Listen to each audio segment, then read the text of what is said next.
the story, what we are looking at is the scene of the crash site in Berezovsky, as viewed by a camera on top of a military truck.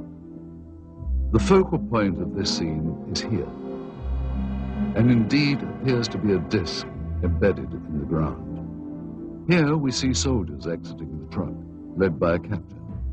The troops are met by another officer, this one a major, and then they join other soldiers and officers already on the scene.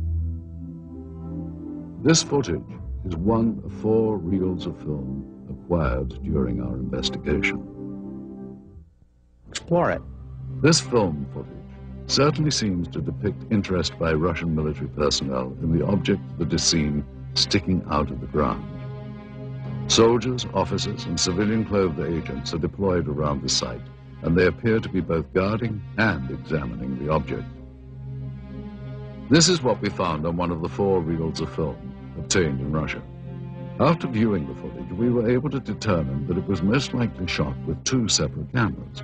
One apparently a handheld camera, which starts out on the approaching truck, and a second one seen here on a tripod. As the soldiers march past, you can see the cameraman turn to follow the troops.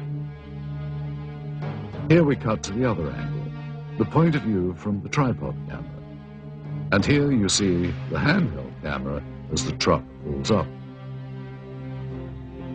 Both cameras change vantage points several times during the film, as if to get better views or perhaps under orders of a superior. From this angle, we see yet more troops arrive. Author Veniamin Vereshchagin described... Знаете, в дальнейшем события приняли более такой масштабный характер. По просьбе КГБ были привлечены... On the KGB request, the Soviet army...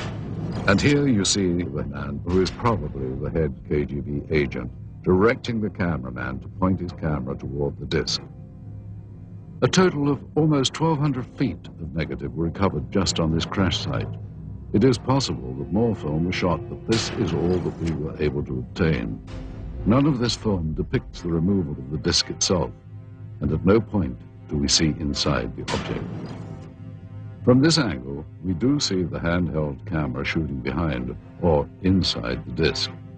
However, that footage, if it was in fact ever shot, was not included in the cans of film we acquired.